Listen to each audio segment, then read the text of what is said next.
All right, morning guys. How you doing? Your boy Cad's football talks back with a little bit of an up. Well, I say an update. There's a few things to talk about. We could be going for Belieber in January. Maguire could be going Saudi in the summer. That's good. Onana's pretty much out the door. Thank goodness. That's what we like to hear. Okay. That's the kind of news we live off. And if you're an Onana fanboy, don't come at me because I'm sorry.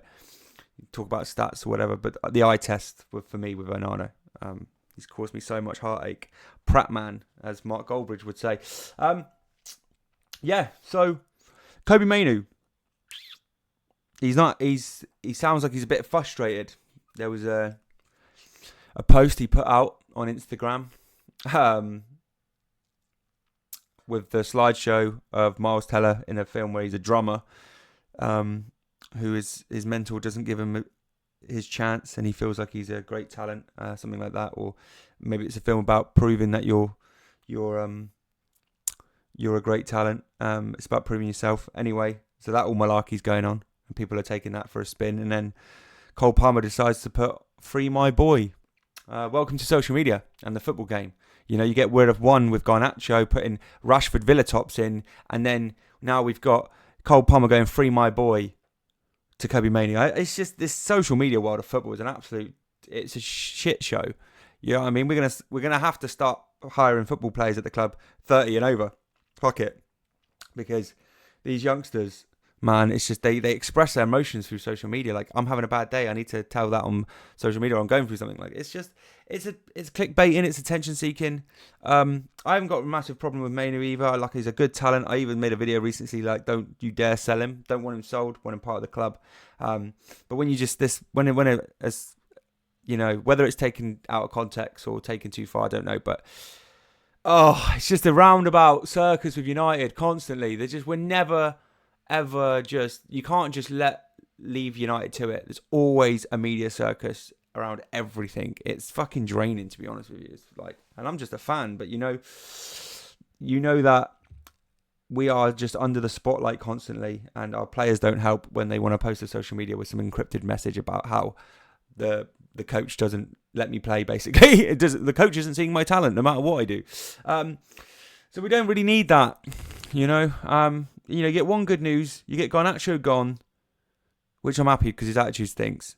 Then you get Onana on the verge of about to be out the door. Pretty much done.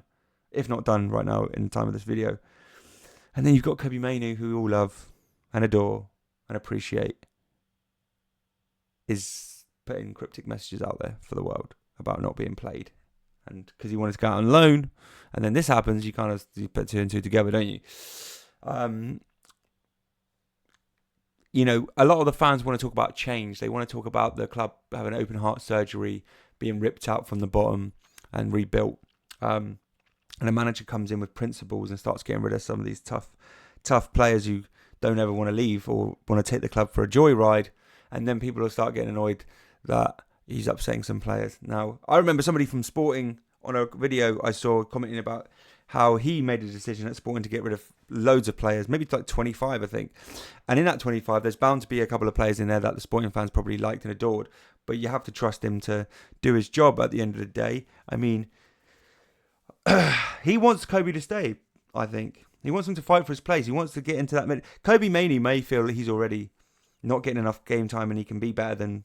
He's better than what the manager is letting him on to be.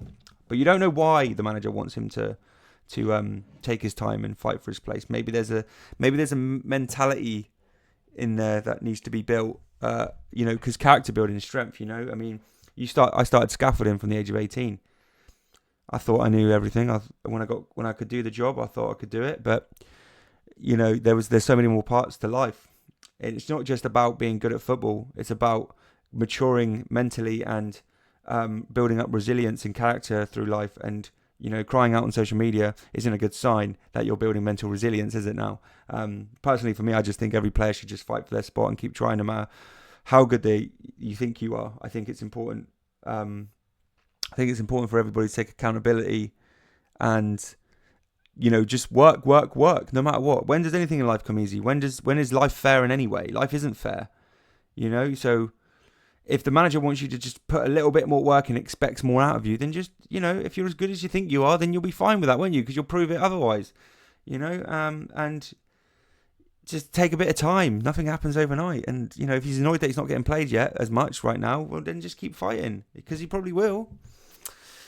Because who's going to not play an undeniable talent? I know. And also, you got to remember Ruben Amorim's role is different as a midfielder. So he's trying to, if Ruben Amorim can make Kobbie Mainoo fit this style of play, then he's going to be able to do anything, because this is a difficult style of football to play. So if Kobbie Mainoo locks in and gets good and gets a first place slot in this team as the two in midfield pivot, if we do change managers in the future and we're back to a three in the midfield, he'll be absolutely bossing it, because he's just used to running around the whole pitch on his own. So come on, man, just none of this free my guy crap, none of this bullshit. I just want a club to just lock in. Whatever noise is going on around, don't want the players getting involved, creating a fucking TV show around United, and everybody just to work as a team. No individual is bigger than the club, all the rest of it, la-di-da-di-da. I want to see United do the best. As long as I see everybody doing their best, I'm always happy. Maybe we're not winning Premier Leagues at the minute or anymore for the last 10 years, 12 years, but I at least want to see everybody working together and not making silly mistakes and not crying wolf to the fucking social media every day. You know what I mean? Just get on with it. Play. Don't worry about the bullshit. Just worry about on the pitch. Play like it's the last game.